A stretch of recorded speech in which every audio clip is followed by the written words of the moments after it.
Reactive Training Systems.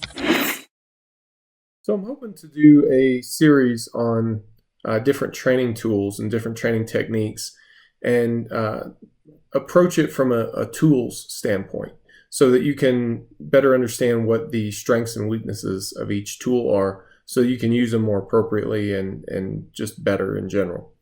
And I thought, what better place to start than talking about RPE? We've talked about it a little bit recently anyway, so I wanted to expand on that and talk about it in a more instructive sense. So if you want to use RPE, how would you go about doing that effectively? So for anyone who's not familiar, RPE stands for rate of perceived exertion.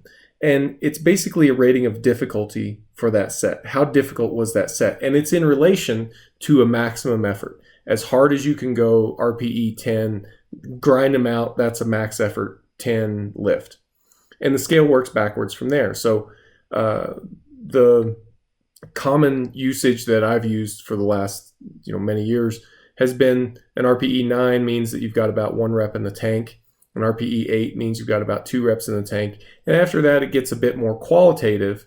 And there is an RPE flow chart that I've published on the RTS website and just kind of all over that explains how, the descriptions for each RPE level. So once you know what these are, you can start rating each of your sets. And by doing that, you get a lot of potential benefits.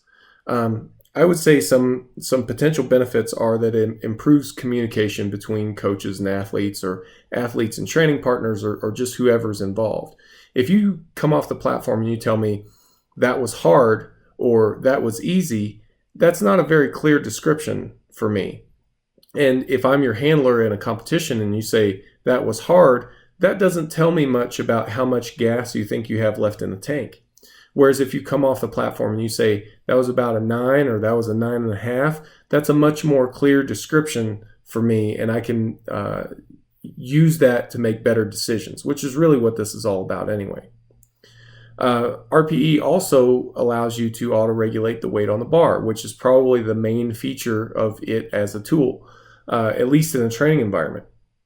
It lets us adjust the weight up or down based on that day's performance. And since it's a subjective rating of your performance, our goals are matching up and things are matching up nicely. So you want to rate it as accurately as you can, but remember that it's progress, not perfection. Get as close as you can. Try to do better over time, but don't agonize over, well, was that an 8 or an 8.5? Like, that's probably not worth your time. So rate it, do as good a job as you can, and learn from your experience and do a better job as you go. So with that being said, it allows you to auto-regulate the weight on the bar. So if I tell you to do a triple at a 9 RPE, then if you're having a good day, you'll be able to use more weight. If you're having a bad day, you'll use less weight. Now, we tend to focus on those bad day scenarios, and that's understandable because the potential downside consequences of having a bad day and not adjusting to it are more costly. At the very minimum, you could miss some reps, which will damage your confidence. It could predispose you to injury. It'll mess up the stress levels of the program and so on. But if your program is effective, you should have good days as well, and they should probably be more common than your bad days. So having a program that allows you to push a little bit harder on those good days and take advantage of those good days, in my estimation, makes more good days. If we could look into a crystal ball and know that the perfect thing for you to do that day is to lift 315 for 4, and you only lifted 305 for 4, then you're not going to get quite as much benefit from that set. You didn't push it as hard as you probably should have. You had a better day than what was projected on paper, which is fine. That's good even. But we weren't able to take advantage of it in training, and so we can't kind of have that momentum building, snowball building effect.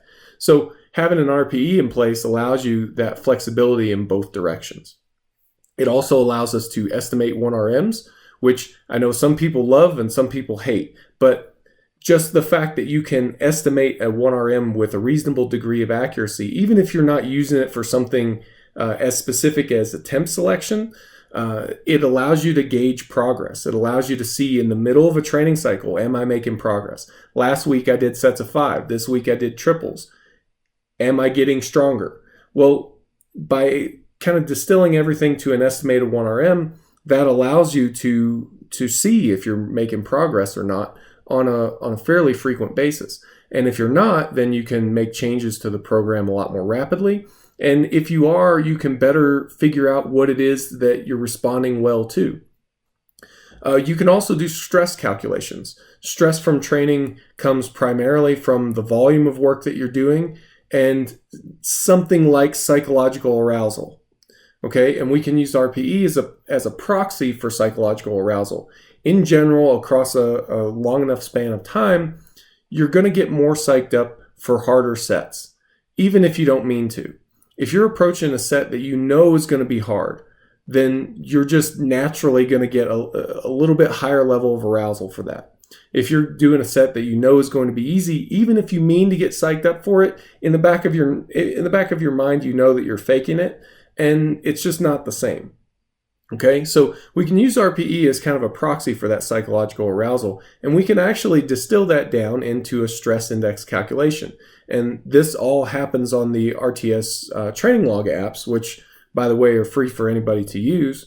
If you're interested in a free training log that does all these calculations for you, that integrates with this training program pretty seamlessly, helps you put the right weight on the bar and lift it the right number of times, understand what you're responding best to in training, and so on, then it's there. It's free for you to use. You just go to reactivetrainingsystems.com, you log in and you click on apps and you're there. So anyway, it allows us to do a stress index calculation. So if you're keeping a training log on the RTS site and you do a block review, you'll notice that there's a section at the bottom of the block review that's stress index. And it's something that more closely approximates the recovery cost of training versus something simple like just a volume calculation. You could do a super high volume workout that's not that difficult to recover from, or you could do a really difficult workout that has a high recovery cost that's relatively low in volume. So it's not volume, it's not only volume that is the recovery demand of your workout. It's something like the interplay between volume and psychological arousal, which you can calculate if you're using RPE. Anyway, so those are some of the benefits of using RPE. They're like any tool, it's definitely got its drawbacks. One such drawback is that it's subjective and that you can get it wrong.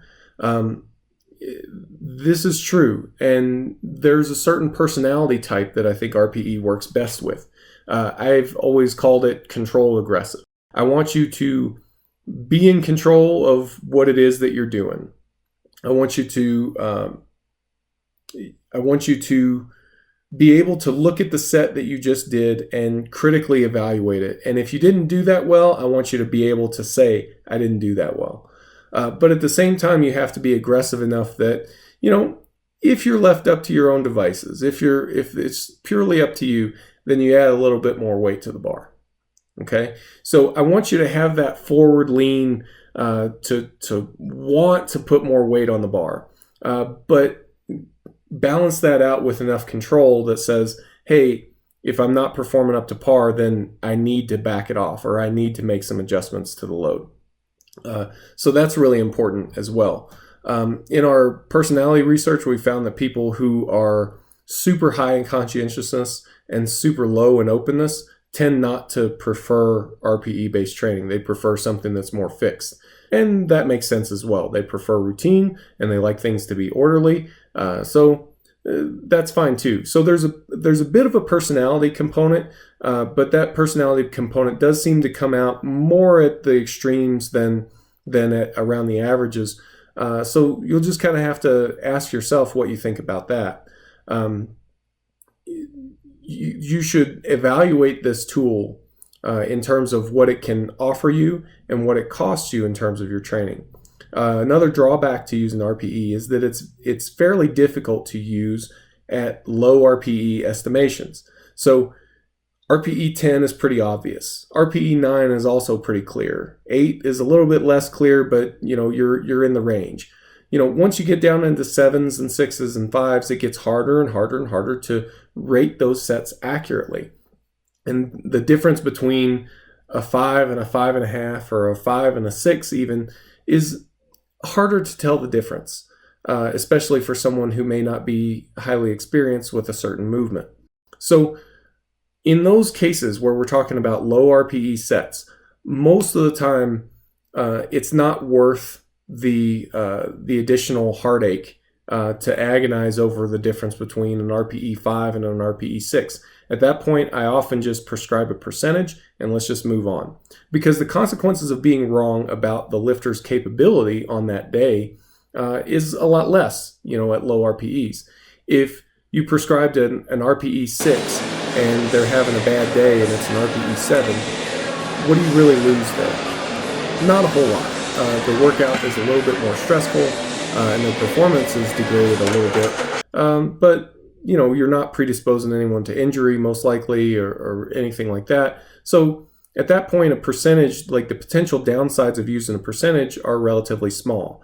And the upside is that there's less confusion. So and a lot of times in those situations, it's worth it to just go ahead and move on to a percentage. So anyway, I'm going to stop the video there. I think that's a pretty decent, quick primer on RPE and how you can use it and how we can derive some benefit from this tool. And again, I want to expand on this type of thing and talk about different tools. Let's talk about percentages. Let's talk about AMRAPs. Let's talk about different exercise selections and just kind of whatever else you guys want me to talk about. We'll talk about these different tools. And so hopefully you can put more tools in your toolbox and know how to use them appropriately. Reactive Training Systems.